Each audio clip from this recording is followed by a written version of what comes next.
ప్రభు అయినటువంటి యేసుక్రీస్తు నామానికి స్తోత్రాలు. అందరికీ ప్రైజ్ అలాడ్. ఈ దినం నాడు దేవుడి వాక్యము కీర్తనల గ్రంథము 50వ అధ్యాయము 14వ వచనం ఒకటి చూసుకుందాం. దేవుని వాక్యం సెలవిస్తుంది, దేవునికి స్తుతి యాగము చేయము, మహోన్నతునికి నీ మొక్కుబళ్ళు చెల్లించుకొనుము అంటున్నది. ఒకటే వచనంలో రెండుగా మనం చూస్తాం. కాబట్టి మొదటిది తీసుకుందాం. ఈరోజు మనము దేవునికి స్తుతి యాగము చేయము అని దేవుని వాక్యం సెలవిస్తుంది.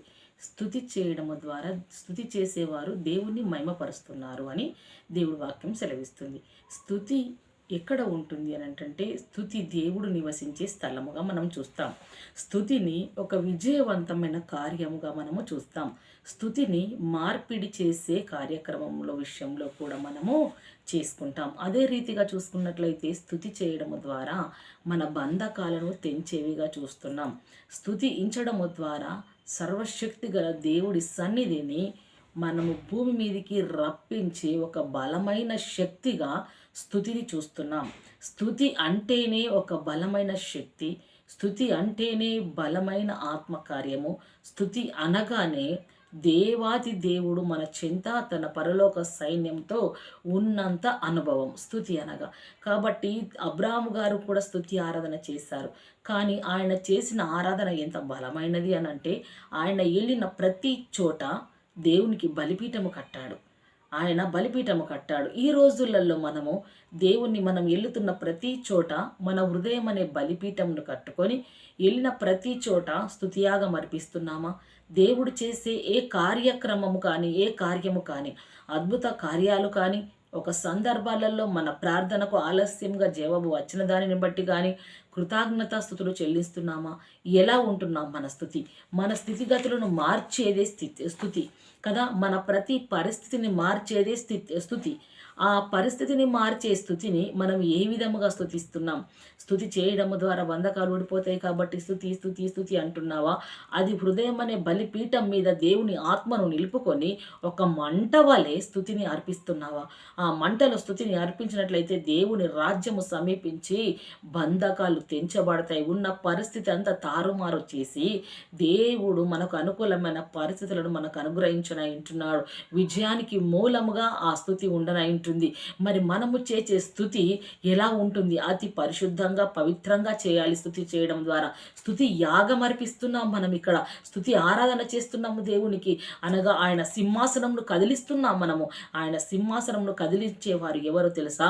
అతి పరిశుద్ధులు, అతి పవిత్రులు, పరిశుద్ధ పవిత్రమైన హృదయాలు కలిగి దేవుని ఆరాధిస్తున్నవారు. మరి మనము కూడా అదే విధముగా క్రీస్తు రక్తంలో కడగబడ్డ మనము పరిశుద్ధమైన హృదయము కలిగి పవిత్రమైన జీవితము జీవించి దేవునికి స్తుతియాగం అర్పించేటప్పుడు దేవుని పరిశుద్ధాత్మ దేవుణ్ణి దుఃఖపరచకుండా ఆయనను చేర్చుకొని మనము మన బలిపీఠమును మండించుకొని అప్పుడు స్తుతియాగం మొదలుపెట్టినట్లయితే ఆ స్తుతుల మధ్యలోకి సింహాసన ఆసీనుడుగా దేవుడు దిగి వస్తాడు. దిగి వచ్చిన దేవుడు ఎలాంటి కార్యాలు చేస్తాడు అని అంటే, మనుష్యులకు కూడా కనబడవి, చెవిటకు వినబడివి, మనుష్య హృదయాలకు గోచారము కాని కార్యాలు జరిగిస్తాడు. ఇజ్రాయేలు చేసిన స్తుతుల మీద ఆసీనుడయ్యాడు ఆయన కదా. వారి పక్షంగా నిలబడ్డాడు దేవుడు. మరి మన స్తుతుల మీద దేవుడు ఆసీనుడు అవ్వాలి, మన పక్షంగా నిలబడాలి అంటే కూడా మనము అటువంటి స్తుతి చేయనై ఉండాలి. అటువంటి స్తుతి మనము చేయనై ఉండాలి. దేవుడి సన్నిధిలో మనం ఎలా స్తుతిస్తున్నాం కదా, కొన్ని విషయాలు ఇక్కడ మాట్లాడుకుందాం. తన ఆరాధనలకు నుండి తనేమి కోరుతున్నాడంటే దేవుడు ఇక్కడ మనం చూసుకున్నట్లయితే దేవుడు ఇక్కడ తెలియజేస్తున్నాడు. ఏమని తెలియజేస్తున్నాడు? హృదయపూర్వకమైన కృతజ్ఞతతో. ఎలా కోరుకుంటున్నాడు దేవుడు తన ఆరాధనలో, స్తుతియాగంలో? హృదయపూర్వకముగా దేవునికి కృతజ్ఞత స్తుతులు చెల్లించాలని కోరుకుంటున్నాడు. ఒకటి కోరుకుంటున్నాడు కదా. అదేవిధంగా చేసి చూసినట్లయితే ఎలానట, ప్రమాణాల ప్రకారం అనగా మనము దేవుడి సన్నిధిలో ఇది చేయి ప్రభా, నేను ఈ విధంగా స్తుతిస్తాను, ఇది చేయండి ప్రభా, నేను ఇన్ని గంటలు ప్రార్థిస్తాను, ఇది చేయండి ప్రభా, నిత్యము నా నోటిలో నీ స్తుతి గానము ఉంటుంది అని ఏదైతే ప్రమాణపూర్వకంగా మనం ఒప్పుకుంటున్నామో, మనము చేస్తాము అని దేవుడికి మాటిచ్చి ప్రమాణం చేస్తున్నామో, ఆ తీర్మానం ఏదైతుందో ఆ తీర్మానం ప్రకారము ఆయనను స్తుతించడము ద్వారా ఆయన గణపరిచే నిజమైన ప్రార్థన ఉండాలి. అలా నిజమైన ప్రార్థన ఉండి అలా ఉంటున్నప్పుడు దేవుడు నిజమే, నేను అద్భుత కార్యము జరిగి స్థితి చేశారు. కాబట్టి ఈ ఒక్క విషయంలో వీరు నమ్మకంగా ఉన్నారు, వీరిని అనేకమైన విషయాల్లో నమ్మకంగా ఉంటారు అని దేవుడు మనం స్తుతించడం ద్వారా మన యథార్థతను బట్టి మనం ఎలానంటే ఇక్కడ అంటున్నాడు, హృదయపూర్వకమైన కృతజ్ఞత స్తుతులు దేవుడు గమనిస్తాడు. గమనించిన దేవునికి హృదయము ఎలా యథార్థంగా హృదయపూర్వకంగా మనస్సు పూర్తిగా స్తుతిస్తున్నామా ఆ స్తుతిని బట్టి దేవుడు మనకు జవాబు ఇయ్యనయింటున్నాడు. అదేవిధంగా చూసుకున్నట్లయితే నిజమైన కృతజ్ఞత కలిగిన ప్రార్థన కూడా చేయమని దేవుడు అంటున్నాడు. కొందరు మనుషులను చూసి వారి వారి స్వభావాలను చూసి ఆరాధించే సమయాలలో కదా, అంటే కొందరు స్తుతి ఆరాధన చేస్తుండగా వారి క్రియలను చూస్తారు, ఇక్కడ మన క్రియలను మాత్రం చూసుకోరు. అంటే వారి పరిస్థితిని చూస్తారు, చూసి వారు ఎలా ఉన్నారో వాటిని తలుచుకుంటూ ఆరాధన జరిగిస్తారు. కానీ ఆరాధన అనగా అది కాదు, స్తుతియాగం అనగా అది కాదు. దేవుణ్ణి మహిమపరచడం, స్తుతి అనగా దేవుణ్ణి మహిమపరచడం, దేవుడు నివసించే స్థలము, దేవుడు స్థుల మధ్య ఆశీనుడయ్యే స్థలము, దేవుడు ప్రకాశించే స్థలము, దేవుడు ప్రజ్వలించే స్థలము, దేవుడు మహా అగ్నివలి మండే స్థలము స్తుతి. ఆ స్తుతిని మనం ఎలా వాడుకుంటున్నాం, ఎలా స్తుతిస్తున్నాం ఇక్కడ. అదేవిధంగా చూసుకున్నట్లయితే మనం ఒక వాక్యంను చూసుకుందాం. ఇక్కడ 107వ అధ్యాయము 22వ వచనంలో 21 చూసుకున్నట్లయితే, యెహోవా మా ప్రభువా నీ నామమును బట్టి నాకు సహాయము చేయుము అని అడగాలి దేవుని. ఎలా ఏమని అన్నాడు?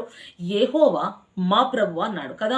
యెహోవాని ఎలా పిలిచాడు? యెహోవా మా ప్రభువా నీ నామమును బట్టి మాకు సహాయము చేయండి అన్నాడు. అంటే ఇది వాక్యానుసారమైన స్తుతి. ఎలా చేశాడంటే ఆయన నామం ఎలా ఉందంటే ఆయన నామం అంతటి కంటే ఆయన ఇచ్చిన వాక్యం ఆయన గొప్ప చేశాడు. కాబట్టి ఆ వాక్యము చేత ఆయన అడుగుతున్నాడు ఏమని?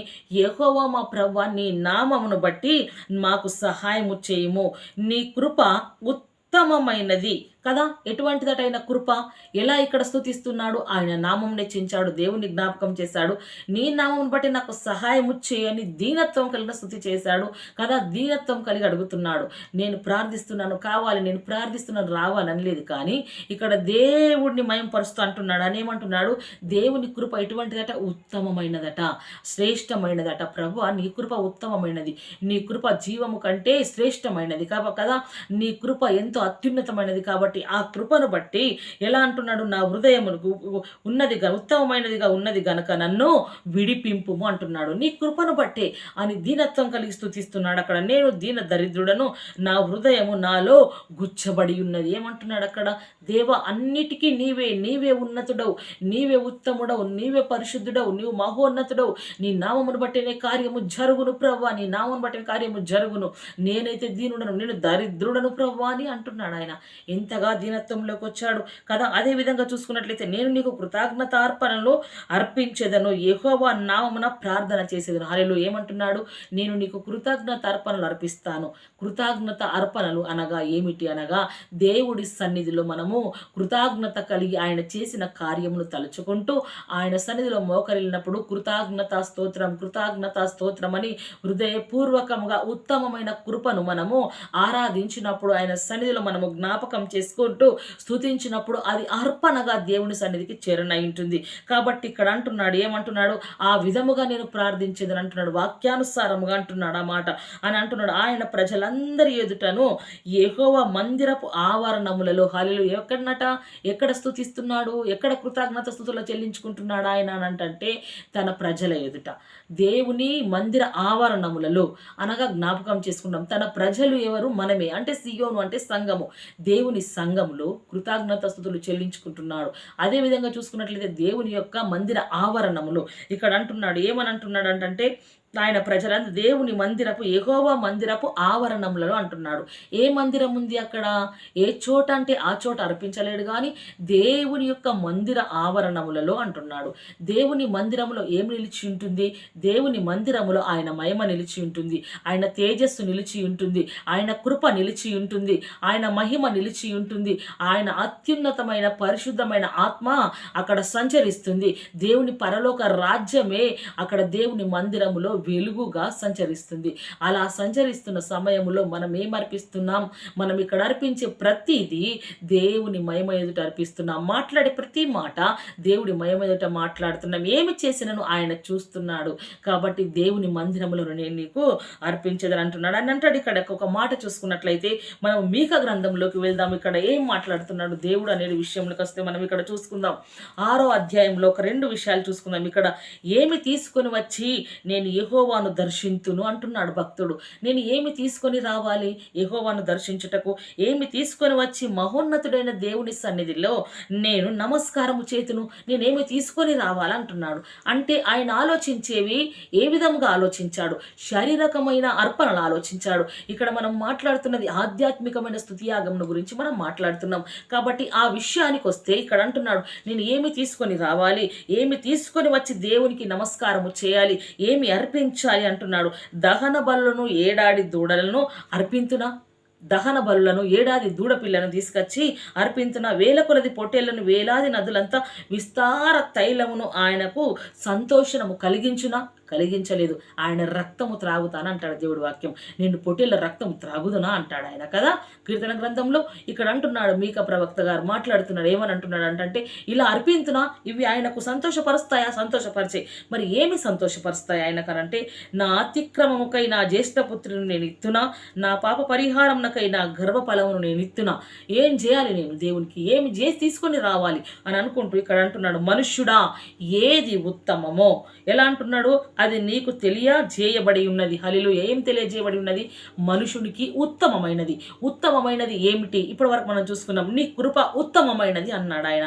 దావీదు గారు అన్నాడు మా శ్రేష్టమైన మాట, నీ కృప ఉత్తమమైనది ప్రభువా అన్నాడు కదా. ఆయన అందుకనే నేను నీకు కృతజ్ఞత స్తుతులు చెల్లిస్తున్నాను అంటున్నాడు. దహన బలులు, ఏడాది గొర్రె పిల్లలు, విస్తార నదులంత తైలము, మన కడపన పుట్టిన బిడ్డలను, వీటన్నిటిని తీసుకొని వచ్చి ఇదిగో ప్రభువా నీకు అర్పిస్తున్నట్టు ఆయనకు సంతోషం అందులో లేదు. ఇక ఎలా అంటున్నాడు దేవుని వాక్యం అంటే, ఏది ఉత్తమమో నీకు తెలియజేయబడి ఉన్నది, న్యాయముగా నడుచుకొనుటయో. ఏమి అక్కడ ఉత్తమమైనది? దేవునికి స్తుతి యాగంలో అర్పించేవి ఏమి కనబడుతున్నాయంటే, న్యాయముగా నడుచుకొనడం ఒకటి కనబడుతుంది. న్యాయముగా అనంటే మనం అన్యాయంగా నడుచుకొనకూడదు. దేవుడి విషయానికి వస్తే న్యాయంగా ఉండాలి. అంటే దేవుడు ఎవరు? న్యాయాధిపతి. న్యాయాధిపతిని అనుసరించినప్పుడు మన లోపల ఏ అన్యాయమైన విషయాలు మన జీవితాల్లోకి రాదు. ఏ అన్యాయము అతిక్రమములోకి మనల్ని నడిపించలేదు. ఎందుకనగా అన్యాయము అనేది చాలా దూరంగా ఉండాలి. ఎవరికి? మనకు. అంటే క్రైస్తవులకు, క్రీస్తు పేరు పెట్టుకొని పిలువబడిన వారికి అన్యాయము దూరంగా ఉండి న్యాయముగా మనము ప్రవర్తించనై ఉండాలి. అదే విధంగా చూసుకున్నట్లయితే ఇక్కడ అంటున్నాడు, నీకు తెలియజేయవు కదా. అదే విధంగా అంటున్నాడు, కనికరమును ప్రేమించుటయు. హల్లెలూయా. ఏమంటున్నాడు అంటే కనికరమును ప్రేమించుట అనగా కొందరికి కఠినమైన హృదయాలు ఉంటాయి. ఆ కఠినమైన హృదయము మనుషులను ఏం చేస్తుందంటే అనేక రకాలుగా బాధిస్తుంది. కఠినమైన హృదయము దుఃఖానికి వారిని గురి చేస్తాయి. ఆ కఠినమైన హృదయము వారిని ఒంటరి వారిగా చేస్తుంది. ఎందుకు తెలుసా? అంటే కఠినమైన హృదయం కలిగిన వారు కాదు, ఇతరులు వారి ఎదుటి వారి పక్షంగా చూపించే కఠినత్వమును బట్టి వారిని ఆ విధంగా బాధ పెడతారు. ఎవరు బాధ పెడుతున్నారంటే ఇక్కడ కఠినమైన మనస్సు కలిగిన వారు. కాబట్టి దేవుడు అంటున్నాడు, కఠినము కాదు కనికరమును. ఏమంటున్నాడు ఇక్కడ అంటే కనికరమును ప్రేమించుటయు అంటున్నాడు. ఏమంటున్నాడు ఇక్కడ? కనికరం అంటే ఇతరుల ఇళ్ళ జాలిపడము, బాధించబడుతున్న వారి ఇళ్ళ జాలిపడము, ఆకలితో ఉన్న వారి ఇళ్ళ జాలిపడము, హింసకు గురైన వారి ఇళ్ళ జాలిపడము. జాలిపడములు జాలిపడ్డప్పుడు నీలో ఏమి పుట్టుకొస్తుందంటే క్రీస్తు ప్రేమ పుట్టుకొస్తుంది. క్రీస్తు ప్రేమ మనలో ఉంటే జాలి పుట్టుకొస్తుంది. క్రీస్తు ప్రేమ మనలో ఉంటే కరుణ పుట్టుకొస్తుంది. కాబట్టి కనికరమును నువ్వు ప్రేమించు అంటున్నాడు. ఉత్తమమైన ఏమర్పించాలి ఆయనకనంటే న్యాయముగా ప్రవర్తించు, కనికరమును ప్రేమించు అని ఇక్కడ దీన మనస్సు కలిగి. హల్లెలూయా. ఏందట? దీన మనస్సు కలిగి నీ దేవుని ఎదుట ప్రవర్తించుటయు. హల్లెలూయా. నేనే కనబడుతున్న మనుషులకు నేను అనేది అహంకారము, గర్వము. నేను కనబడాలా, నేను కనబడుతున్నానా లేదా, ఇది ప్రతిదీ నేను చేసింది అని ఎప్పుడు కూడా అనుకోకూడదు. అది కనిపించాలని ప్రభువుల వారు కోరుకోలేడు. కానీ ఇక్కడ ఏమి కోరుకుంటున్నాడు అంటే దీన మనస్సు కలిగి నీ దేవుని ఎదుట ప్రవర్తించటము అంటున్నాడు. అంటే దీనులను దేవుడు ఏమంటాడు? గర్విష్ఠులను ఎదిరించి దీనులకు కృపను అనుగ్రహిస్తాను అంటున్నాడు కదా. కాబట్టి దీన మనస్సు, మన మనస్సు కూడా ఎలా ప్రవర్తించాలి? దీనంగా అన్నాడు కదా అని దీనంగా ఏదో నటించడము కాదు, కానీ దీనముగా ఉండమని అంటున్నాడు. ఇక్కడ అంటున్నాడు ఏమని? దీన మనస్సు కలిగి అంటున్నాడు. మన మనస్సులోని దీనత్వము పుట్టుక రావాలి. క్రీస్తు విషయంలో దీనత్వం మనకు పుట్టుకొచ్చినప్పుడు మన దేవుని ఎదుట మనము దీనులుగా మనం ప్రవర్తిస్తాం. మన ప్రవర్తన క్రీస్తు లోపల పరివర్తన చెందాలి దీనత్వములోకి. అలా దీనత్వంలోకి పరివర్తన చెందినప్పుడు దేవుడు మనం అర్పించే స్తుతిని చూస్తాడు. దేవుడు మనము స్తుతి యాగము చెల్లిస్తుండగా ఆయన మహిమను పంపుతాడు. స్తుతి యాగము చెల్లించడం ద్వారా దేవుడు తేజస్సు మన మీదికి పంపుతాడు. ఎప్పుడు ఎలానట న్యాయముగా ప్రవర్తించు, కనికరమును ప్రేమించు, దీన మనస్సు కలిగి దేవుని ఎదుట ప్రవర్తించినప్పుడు ఇంతే కదా యెహోవా నిన్ను నన్ను అడుగుతున్నాడు. దేవుడు వాక్యం సెలవిస్తుంది యెహోవా నిన్ను అడుగుతున్నాడు అని కదా. కానీ ఇక్కడ నిన్ను నన్ను అడుగుతున్నాడు. ఇంతే కోరుకుంటున్నాను. నేను మీకు గొర్రె మేకలను అడిగాలా, ఎడ్లను అడిగానా, ఏమడుగుతున్నాను అంటున్నాడు కదా. వీటిని అన్నిటినీ కలిపి మనము స్తుతించి మన హృదయంలో యథార్థంగా మన మనస్సులో ఇవన్నిటిని చేర్చుకొని ఈ రీతిగా ప్రవర్తించి దేవునికి స్తుతి యాగము చెల్లిస్తే గనక దేవుడు అద్భుత రీతిగా మన మధ్యలో ఉండి అనుకున్నది కోరుకున్నది ఏది కావాలో తనలో నిలిచి ఉండుటకు బలపరచుటకు దీవెన కొరకు ప్రతిదీ దేవుడు సమకూర్చన ఇంటున్నాడు. మన లోపల పాపం అంతుంచుకొని, మన లోపలంత కపటం ఉంచుకొని, మన లోపల ద్వేషం ఉంచుకొని, అన్యాయం మన లోపల ఉంచుకొని, గర్వం మన లోపల ఉంచుకొని స్తుతి స్తోత్రం అంటే ఎక్కడికి వెళ్తుంది? ఈయనే తిరుగుతుంది ఆ స్తుతి. ఎక్కడ తిరుగుతుంది? నీ స్తుతి ఎక్కడ తిరుగుతుంది అంటే నీ చుట్టూ ఏమున్నాయి? అన్యాయము కదా, కపటం ఉంది, ఇంకా ఏముంది? గర్వం ఉంది. కాబట్టి నీ ప్రవర్తన సరిగా లేదు. ఇవన్నీ నీలోనే ఉన్నాయి కాబట్టి ఇవన్నీ నీ దగ్గర ఉన్నాయి కదా. ఆ స్తుతి కూడా నువ్వు చేసే స్తుతిగా ఇక్కడనే తిరుగుతుంది, వాటిని బలపరుస్తుంది. అంటే దేవుడిని ఎక్కడ మయంపరచాం? దేవుడు చెప్పిన మాటల్ని బట్టి మనము స్తుతి యాగం చేసిన ఎడల దేవుడు మన ఎద్దకు రానయ్యుంటున్నాడు. దేవుడు వాక్యం సెలవిస్తుంది. కాబట్టి సహోదరులారా, రోమ 12:1 అంటాడు, కాబట్టి సహోదరులారా పరిశుద్ధమును దేవునికి అనుకూలమునైన సజీవ యాగముగా మీ శరీరములను ఆయనకు సమర్పించుకొనుడని అంటున్నాడు. ఏందట? ఎలానట? సహోదరులారా ఏమని చెప్తున్నాడు అంటే పరిశుద్ధమును అంటున్నాడు. పరిశుద్ధమైన పవిత్రమైన హృదయం ధరించుకొని అనుకూలమునైన సజీవ యాగముగా, ఎలానట? సజీవ యాగముగా మనం సజీవ యాగంగా ఉంటూ మన శరీరములను ఆయనకు సమర్పించాలి. అంటే మన శరీరం మీద మనకు అధికారం ఉంచకూడదు. మన శరీరం మీద ఏ మాత్రం మనకు మక్కువ ఉండకూడదు. మన శరీరం మీద మనకు ఏ మాత్రము ప్రీతి అసలే ఉండకూడదు. ఎందుకు ఉండకూడదంటే మన శరీరము మనకే శత్రువు. ఆత్మ శరీరానికి, శరీరము ఆత్మకు విరుద్ధంగా ఉన్నాయి కాబట్టి ఇక్కడ శరీరానికి ఏ మాత్రం మనం ప్రాధాన్యత ఇవ్వకూడదు. అంటే ఆరోగ్యం చూసుకోకూడదా? శరీరం అంటే చూసుకో, కానీ విలువ ఇచ్చేది వేరు, చూసుకోవడము వేరు. కాబట్టి అందుకే మన ప్రాణాత్మ దేహాలు స్తుతి యాగము అర్పిస్తున్నప్పుడు పరిశుద్ధమైన హృదయం పరిశుద్ధమైన హృదయం కలిగి దేవుడి సన్నిధిలో మన ప్రాణాత్మ దేహాలు తన బలిపీఠము చెంత మోకరించిన సమయంలో, మోకరించిన స్థలములో తనకు అప్పజెప్పాలి. ప్రవ్వా నన్ను కాల్చివేయండి, నీ బలిపీఠం చెంత కాల్చి నూతనముగా నన్ను మార్చండి అనాలి. ఎందుకు అని అంటే అనుకూలమైన సజీవ యాగం అంటున్నాడు. క్రీస్తు తన శరీరమును మన కొరకు నలగొట్టుకున్నాడు. మనం కూడా మన శరీరంలో రేగి ప్రతి ఇచ్చను, శరీరేచ్ఛలను ప్రతి దానిని నలగొట్టుకొని తొలగించుకొని పరిశుద్ధమైన జీవితము జీవించి తన సన్నిధిలో బలమైన ఎలానంట సజీవ యాగముగా మనల్ని మనము అర్పించుకోవడానికి దేవుని వాత్సల్యమును బట్టి మిమ్మును బతిమాలు కొనుచున్నాను అంటున్నారు కదా. ఆయన అంటున్నాడు ఇక్కడ ఏమంటున్నాడు? ఇట్టి సేవ మీకు యుక్తమైనది అంటున్నాడు భక్తుడు కదా. భక్తుడు మాట్లాడుతున్నాడు ఈ మాట. ఆ విధముగా అంటున్నాడు. ఎలా బతిమలాడుకుంటున్నాడు అంటే దేవుని వాత్సల్యమును బట్టి, దేవుని కృపను బట్టి, దేవుడి ప్రేమను బట్టి, దేవుడు మనకు చేసిన మేళ్ళను బట్టి ఆయన మనకు బోధిస్తున్నాడు. కాబట్టి మనము కూడా అదే విధంగా జీవించటకు దేవుడి సన్నిధిలో మనము కూడా దేవుడి చేసుకున్న తీర్మానమును నిలబెట్టుకోవాలి. అదేవిధంగా చూసినట్లయితే 1 తెస్సలోనిక 5:18 చూసుకున్నట్లయితే ప్రతి విషయం నందును కృతజ్ఞతాస్తుతులు చెల్లించుడి, ఇలాగు చేయుట యేసుక్రీస్తునందు మీ విషయంలో దేవుని చిత్తము. ఏ విషయంలో చెల్లించమన్నాడు? ప్రతి విషయంలో దేవునికి కృతజ్ఞతాస్తుతులు చెల్లించు. నీకు ఏదైనా కార్యము జరగకపోని, ఏ సమయమందైన ఏ విషయంలో నేను ప్రతి విషయంలో నీ స్తుతి నీవు దేవునికి చెల్లించే కృతజ్ఞతను నీవు ఆర్పకూడదు. వాటిని చెల్లిస్తూనే ఉండాలి. అంటే నీ స్థితిని మార్చనై ఉంటుంది కదా, నీ పరిస్థితిని అంతా తారుమారు చేయనై ఉంటుంది. కాబట్టి కార్యము జరగలేదని స్తుతించడము, ఆపడము, కార్యము జరగలేదని ప్రార్థించే సమయాన్ని కోల్పోవడము, ఇటువంటివి చేస్తే మనము క్రీస్తులో నుండి తొలగిపోతాం. అప్పుడు అపవాది మనల్ని క్యాచ్ చేస్తుంది. మనల్ని కాదు, మన కుటుంబాన్ని చిన్న భిన్నం చేస్తుంది.